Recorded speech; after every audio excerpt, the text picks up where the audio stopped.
Hello, everybody, and welcome to this special focus meeting of Recovery from Relapse. It is the 21st of May 2024, and I'm absolutely delighted to introduce our speaker, Jen B, today. Jen is born and raised in Dublin. She's still living there at the moment, and her first meeting was in 2011. She's come today to share her experience, strength, and hope with us. So, Jen, whenever you're ready, over to you. Thank you so much, Harriet, and thank you to everyone who does service at this amazing meeting. This is my first time at this meeting, and wow, what an amazing crowd. It's just so wonderful to be surrounded by so many fellows. So yeah, I am Jen, the very grateful, recovered, compulsive overeater. And there was a time where I never ever thought that I would be able to say that. So just for today, I'm going to talk with you a little bit about how it was. So just to claim my seat as a compulsive overeater, um, describe to you the manifestations of this disease within me, what it looked like. Then I'm going to talk about what happened, how, coming into program and my journey throughout program and my relapse and how it is today. So I hope that I tick some boxes for you. So I've always had issues with food. I should say that I have 3 children. So if there is any background noise, that's what it is. It's my children. They're being well looked after. So I've always had issues with food for as long as I can remember. I wanted more. So for me, this disease is certainly a disease of more. So I have 3 brothers, and my brothers would eat their fill of whatever sweets or confectionery or whatever was available on a given day, and they would be satisfied and they'd go off and they'd do something else. Whereas if I had something, particularly for me, sweet food, I would start craving more, and I would do anything, absolutely anything, to get more of that food. So an example would be at dinner time, maybe on a Sunday, we'd have dessert after dinner, and everyone would have their slice of whatever it was after dinner time, and dinner would finish and everyone would leave the kitchen, and I would be in my room in a heap, so stressed about whether something would have been left behind, that I could sneak down after all the dishes were done and the kitchen was cleaned up and the kitchen was empty, and I'd be wanting to sneak down to get the last slice of whatever it was. And I didn't care that it was left for my dad, or I didn't care if it was for somebody else. I just had to have it. Similarly, if there was my alcoholic food in the house, I would eat way more than my share. And then the ramifications of that would be that my brothers, so my siblings, wouldn't get their share. And I'd feel so bad. And I'd feel so, so sad that I had eaten my brother's whatever it was. But I couldn't stop myself the next day from doing the very same thing again. Like, it was absolutely insane. And that was as a very young child. And I would do things like, I would say, I'm going to walk around to the shops to get a whatever. And I'd walk around to the shops. I'd buy 2 or 3 of those items. And on my way back, I'd eat the 2, and I'd have the official, whatever it was, piece of confectionery, and come home with that. I'd ditch the evidence, the wrappers, and come home with the official thing that I bought. I used to steal money. So I would steal money from my siblings, from my grandmother who lived in the house, from my own mother. And I didn't care. Like, I actually didn't care, because all I wanted was my fix. And for me, food was everything. So food gave me that sense of ease and comfort. So if I was really excited, food would help me to kind of calm down a little bit. If I was upset, food would soothe me. If I was happy, it was food. If there was a celebration, it was food. If I was, whatever the feeling, it was marked by food. Whatever the occasion, it was marked by food.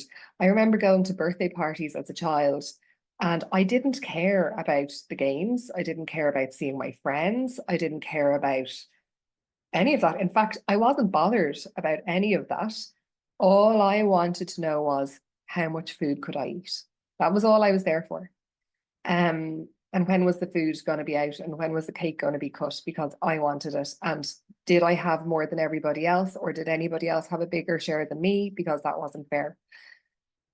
Then moving on into kind of teenage years, I definitely became aware of the physical manifestation of my disease.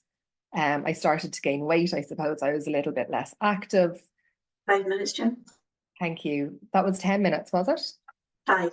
5. Oh, lovely. Thank you. I started to, just become aware of the weight that I was carrying. So I decided to go to a dietitian. And I went to the dietitian and I followed her regime like to a T, and I lost a lot of weight.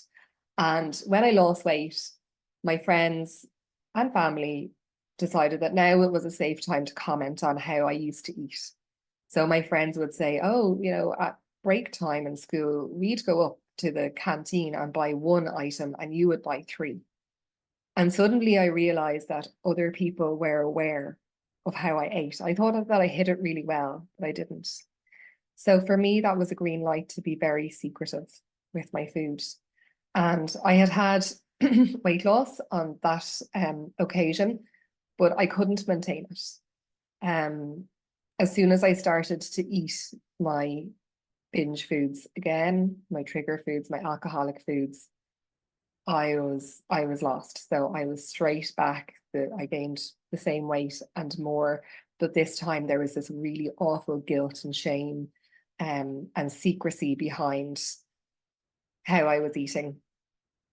And it continued, and then my career with the pay and ways kicked in. So I would go to the pay and ways, and at first, the first time I went, I had a moderate degree of success and I felt wonderful. And it didn't last too long. And then I'd go back again and I would do absolutely insane things. So I would buy the bars that were being sold by the pay and way person, and I'd buy enough for the week. And I'd drive out of the place having lost whatever or gained whatever, and I'd say, I'm just going to have one of these every day for the rest of the week. And by the time I drove down to the bottom of the road, all of those items would be gone, all of them. And I'd be like, how did I do that? And I'd feel so sick.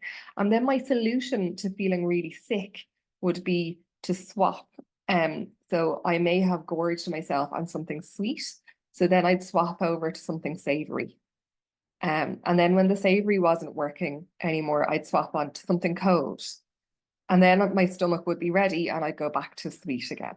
So for me, that's what I would do when I was absolutely full to here. I did try to purge and I just couldn't ever do it. And I wish that I could. And I was jealous of people who could, which is really warped thinking. I remember being extremely jealous of girls that I went to school with who were able to severely restrict their food. And yeah, so my whole life revolved around food. This continued on then into adulthood, and the merry-go-round with the pain ways, cripplingly low self-esteem. I didn't really want to be around anyone or to do anything on a social level unless there was food involved and unless I could get my fix. And yeah, it went on, and I would have this crazy thinking. So I'd think things like, when I get the ideal job, this will stop, because I'll be happy then. I won't need to do this anymore. And that didn't work. And then maybe when I meet the right person, that'll be enough of a motivation, and it wasn't. Maybe when I have my own place, that'll do it, because I'll be cooking for myself, and no. So none of those things came true for me. And then I moved. I met the guy, so I met my now husband, and I remember we got engaged, and I decided that I really had to do something about the weight that I had gained. And I had heard about Overeaters Anonymous, and I decided to look up my local meeting and go along. And I went along to that local first meeting, and I remember having probably one of the biggest binges of my life on the way to that meeting. I stopped at a local garage. I stocked up on absolutely everything I could get my hands on, all of my alcoholic foods, all of the things that I thought, okay, well, I'm not going to be able to eat these things anymore. And I turned up to the meeting, and there didn't seem to be a lot of recovery in the meeting. It's 10 minutes up. Thank you so much. And I just thought that what I needed to do was turn up to this meeting once a week and stop eating the really obvious trigger foods. So that's what I did. So I now know that that's called white knuckling it, and it's extremely painful and it's really horrible. And I did that for quite a while, probably about a year. And I was not a very nice person during that time, because I had, the really obvious foods were down.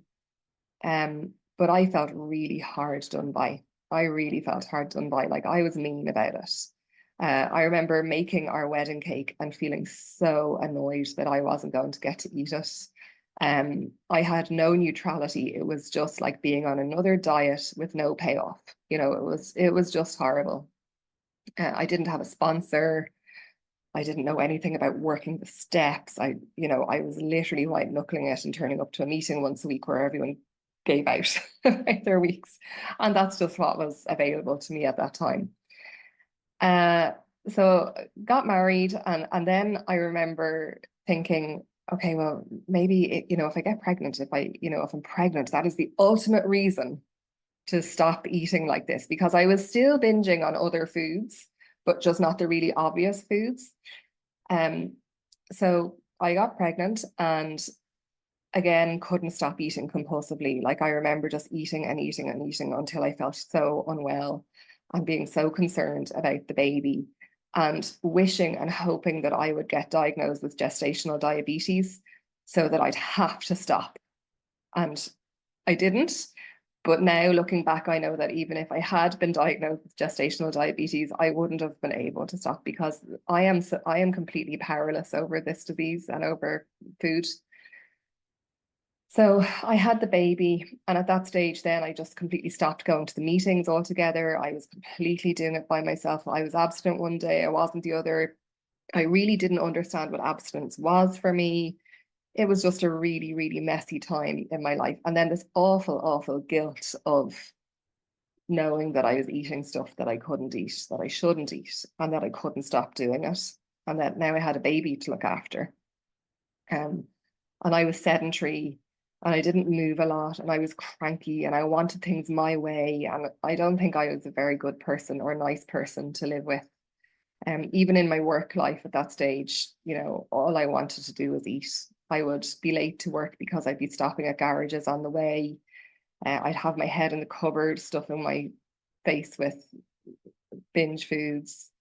Yeah, I was stealing food out of my staff room. It wasn't pretty. So then I had my second child, and again the same old merry-go-round. I hope I get gestational diabetes on this one, and crazy thinking. And I didn't, and I had that baby, and again then I was back to the pain ways, and not having a lot of success with the pain ways, and really, really feeling the physical effects of my disease. So my knees creaking as I walked up the stairs, being out of breath as I walked up the stairs, not being able to run around after my children, not being able to lift them or carry them, just awful, awful discomfort for a relatively young person. And after that, my mum got very sick, actually, and she got very sick very quickly. And I remember being in the hospital and thinking to myself, she's having the realization that she was going to die. And my next thought, and this will just sum up how diseased my thinking was, my next thought was, I might lose my appetite. Maybe I won't want to eat when she dies. And of course, I didn't lose my appetite, because food was my only source of comfort when I was feeling any feelings. So I gained my appetite and more. and I was straight into the food. And I had a green light to eat as much as I wanted because my mom had died. And I just pushed down all of those feelings by eating.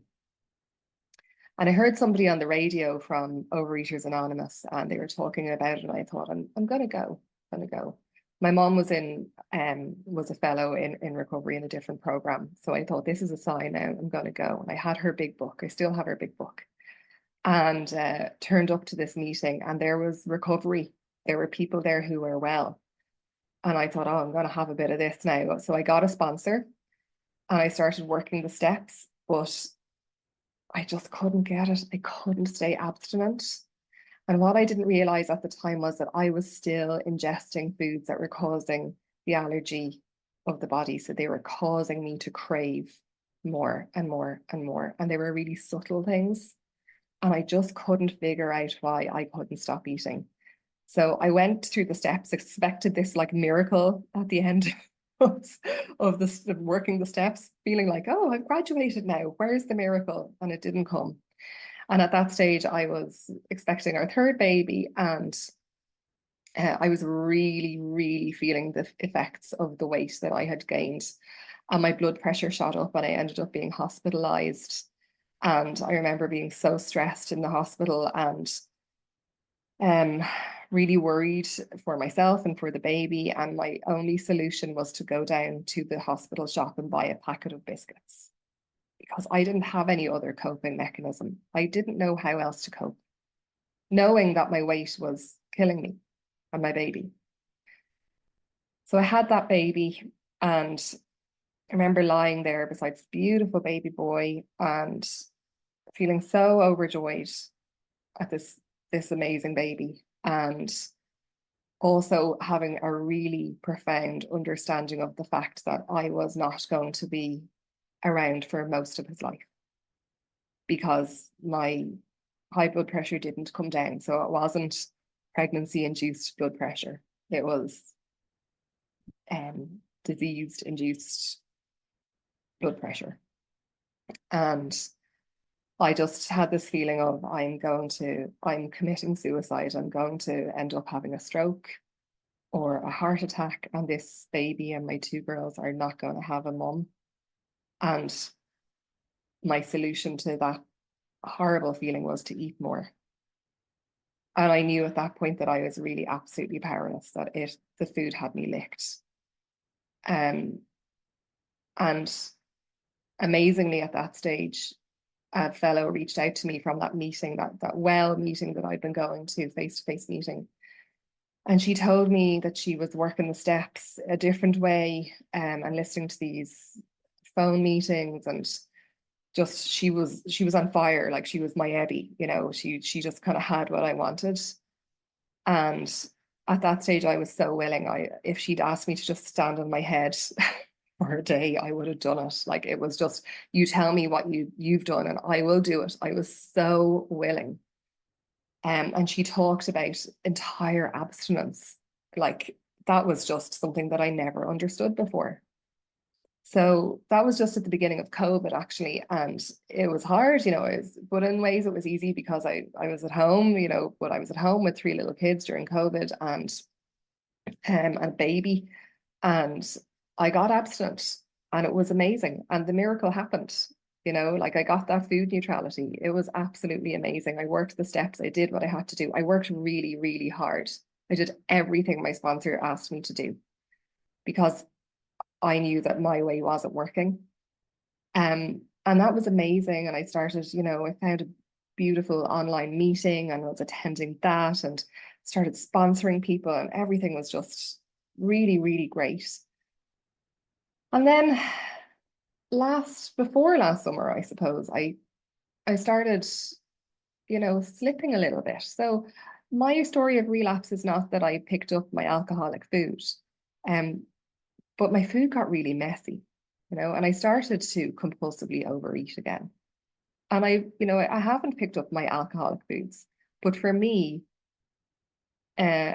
eating more than my share, eating, off other people's plates, eating outside of meal times, that is compulsive overeating. And that is the very same. I've come to realize, I didn't realize at the time, but that is the very same for me as picking up one of my red hot alcoholic foods and eating it. The very same.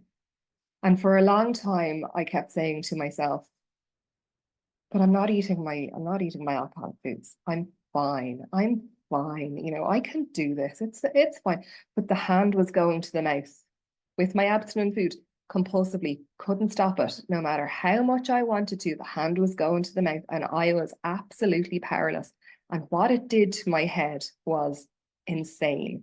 I had no peace. I wasn't connected with my higher power. I felt like a fraud.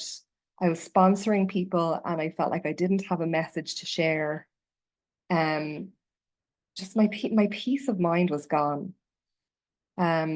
And this went on for months. Like this disease is so insidious. Like it just snuck in really quietly and it robbed me of my peace of mind, my serenity. And yet it would say things to me like, but you haven't put on any weight, you know, or it's not your alcoholic food. Like this is abstinent food, or it's part of your meal. You're just eating it at a different time. I can't do that. I cannot do that. So I definitely got a God nod last summer in July, I think it was.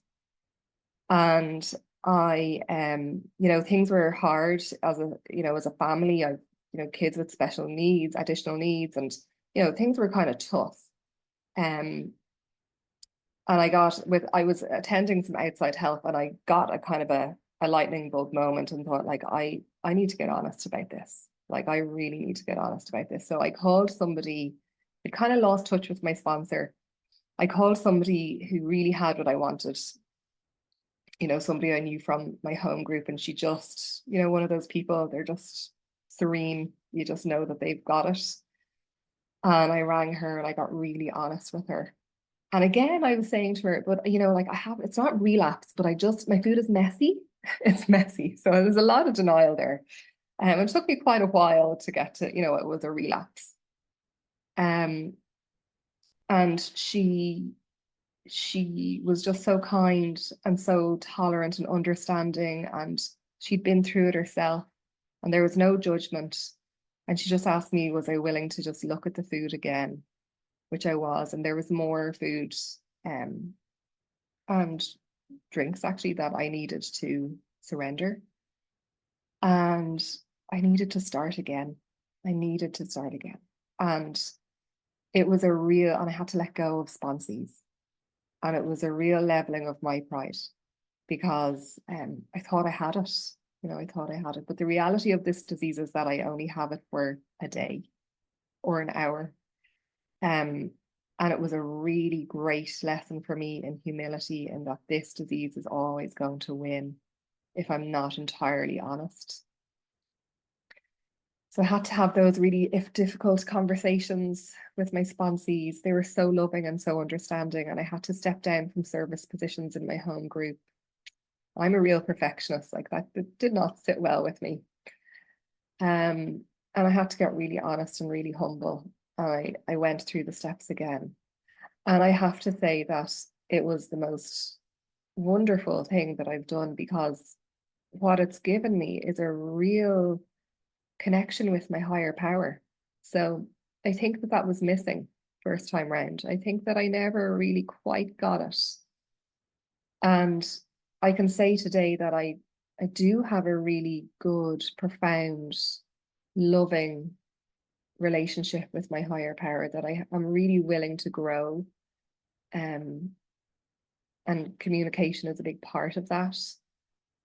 And yeah, and also a much deeper understanding of the power of the tools of the program, because I wasn't using all of the tools. And also I wasn't working those maintenance steps. So I wasn't working a regular step 10. That was huge. And I was going through crisis at the time with my family, with one of my kids. And I was thinking, I'm fine. And I really wasn't fine. And my problem is that I can't live with that buildup of human emotion. And that's what got me in the end, that's what got me. That's what made the food and made this hand start working like this, because that's always been the solution for me. But it can't be the solution anymore. And now I have this solution, and that is my favorite title of the big book. There is a solution. It just fills me with so much hope and joy. They are my favorite words in the big book. And my solution is, I call God, just because it's easy. But that's my solution now. And 25 minutes, Jen. thank you so much. And my program today is not perfect. It's absolutely not perfect, but I work the steps to the best of my ability every single day. So it looks like in the morning, getting down onto my knees. And that was a new thing for me, because I never got down on my knees because I felt embarrassed. Didn't want my husband or my children to see me on my knees praying. But now I get down on my knees every morning and I pray. And I have my usual prayers, and then I do some meditation. I could do better on that. I could spend longer on my meditation, but I do what I can. I work with others, so I sponsor, I make outreach calls. When I make outreach calls, I feel really connected to my higher power. Don't know if anybody else has that experience, but if I don't make an outreach call, or if I'm not in contact with others throughout the day, I feel quite disconnected. So that's a really powerful tool for me. I go to my meeting. I listen to a meeting every day. I'm of service at my actual meeting, my live meeting. I do a daily step 10. I have to do a daily step 10 because I cannot live, under fear or resentment or any of those negative feelings. I have to go to God. I have to share with another human being those feelings, and that is a non-negotiable for me. It really keeps me on the straight and narrow. And I'm in much better contact with my sponsor. If anything comes up, I'm really honest with her. I don't want to be. I'll just be honest here. My diseased brain tells me, don't say that. Don't tell her that. You don't need to tell her that. But I do, because I'm a compulsive overeater. I'm a rock bottom grade A addict when it comes to the food and the food behaviors. So I have to be really, really honest with my sponsor, and I keep in good contact with her. And I send her my food every day. So I write down my food the night before I commit it, I send it to her. And that really helps me to keep the food really quiet. And I don't engage in any of those food behaviors, because for me, and that's the relapse taught me this, that the actual food that I ingest, that's one thing, and that is really obviously alcoholic to me, but it's the alcoholic behaviors around the food. So eating standing up, eating food that's not mine, eating outside of meal times, that's just as dangerous to me as picking up my alcoholic foods. So that was a really good learning for me through the relapse. I'm quite limited in the time that I have. I have 3 young kids. One thing I've noticed of late is that something happens, or there's a bit of a crisis, or there's 3 kids, some things happen all the time. Oftentimes, more times than not, my first thought is straight to my higher power. And that's a real change in attitude for me. It's not always my first thought, but it is becoming a more natural first thought. I need quiet time. I need to spend time with my higher power. What would God have me do in this situation? What would God have me say? And that really, really helps. And I can see the benefits of working the steps in my family. I'm less reactive. I'm more loving. I'm more tolerant. Don't get me wrong, I get things wrong from time to time. I'm only human, but I'm a better person.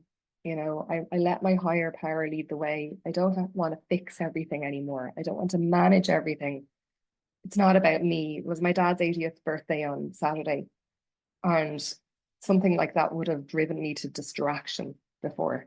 The food, the people, the what's it going to look like, what can I do to control the situation. My service on Saturday night was to be of service to my dad and my children, and that was it. And I did that. I brought my food with me. I ate it quietly. I was of service to my family, my children. I enjoyed it, and I went home. And it wasn't the Jen show. It was my dad's show. And yeah, that's my time. So I'm going to leave it at that. Thank you so much for listening.